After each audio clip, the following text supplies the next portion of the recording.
Kesehatan ibu dan anak selama pandemi COVID-19.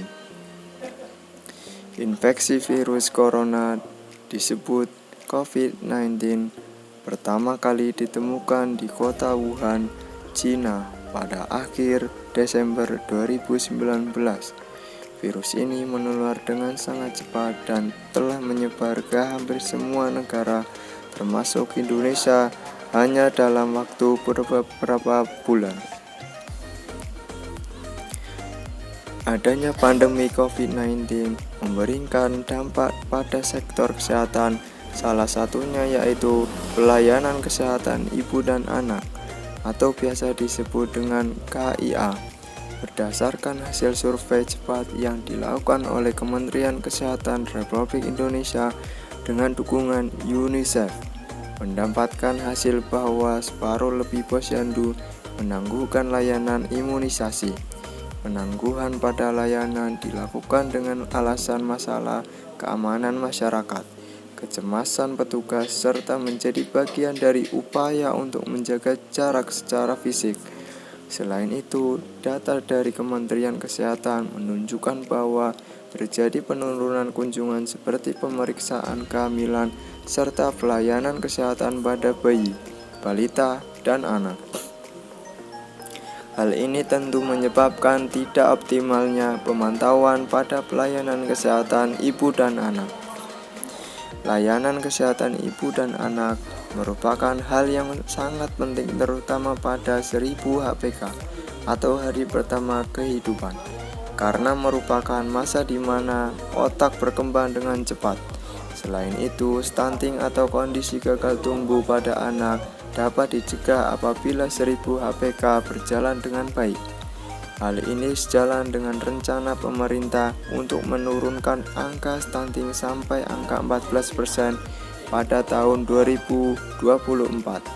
Namun, dengan adanya pandemi COVID-19 menyebabkan layanan KIA tidak berjalan dengan baik.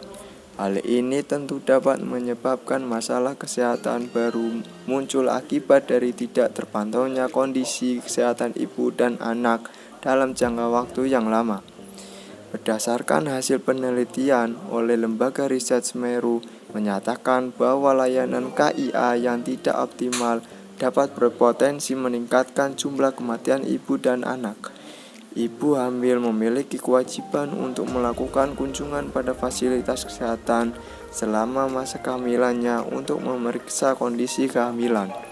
Apabila ada kunjungan yang terlewat pada keempat trimester kehamilan, terutama pada trimester 1 atau K1 dan trimester 3 atau K4, dapat membuat upaya pengurangan risiko kehamilan gagal. Hal ini tentu dapat menyebabkan komplikasi persalinan hingga kematian pada ibu tersebut. Selain itu, sebagai akibat dari menurunnya layanan KIA membuat persalinan di non-fasilitas kesehatan meningkat. Ya, tentunya juga beresiko tinggi pada ibu dan anak. Penundaan atau penghentian layanan posyandu akibat adanya pandemi COVID-19 berdampak besar pada layanan imunisasi dasar dan penimbangan pada bayi dan balita. Berdasarkan hasil riset dari Lembaga Riset Semeru, diketahui bahwa penurunan jumlah layanan imunisasi terjadi di beberapa kota seperti di Kota Jakarta dan Kabupaten Bandung. Penurunan jumlah balita yang ditimbang di Kota Jakarta mencapai 51,34% dalam periode Maret sampai Februari 2020. Sedangkan di puskesmas-puskesmas yang memiliki angka kasus COVID-19 tinggi terjadi penurunan yang lebih tajam, yaitu mencapai 67,76%.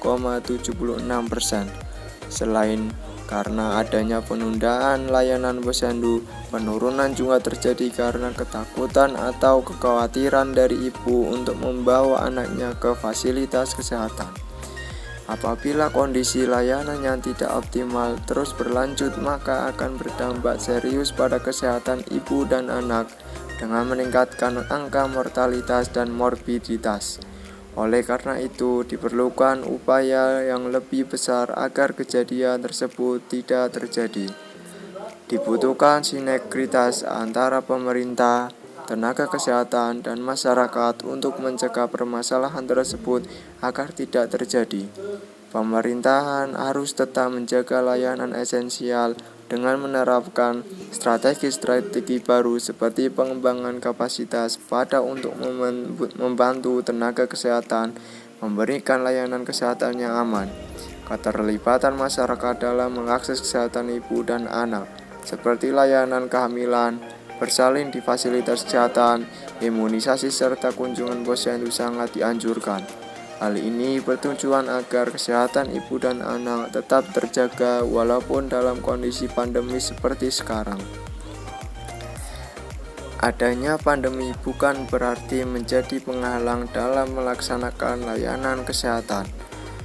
Upaya pemerintah dalam menggencarkan kampanye tentang kesehatan ibu dan anak di masyarakat dengan melakukan sosialisasi mengenai pentingnya KIA harus terus ditingkatkan. Pada beberapa daerah, pemantauan kondisi ibu dan anak dilakukan dengan memanfaatkan internet atas inisiatif dari tenaga kesehatan, seperti terjadi di kota Jakarta. Hal ini tentu dapat menjadi solusi yang tepat apabila dapat berjalan dengan baik. Untuk pedesaan dan wilayah terpencil yang tenaga kesehatan dan akses terhadap internet masih kurang, maka diperlakukan kerjasama antara tenaga kesehatan dan kader kesehatan. Kader kesehatan dapat melakukan pemantauan secara mandiri dengan tetap menerapkan protokol kesehatan, seperti menggunakan masker dan menjaga jarak. Dengan demikian, kesehatan ibu dan anak tetap dapat terpantau dan terjaga dengan baik walaupun dalam kondisi pandemi sekalipun.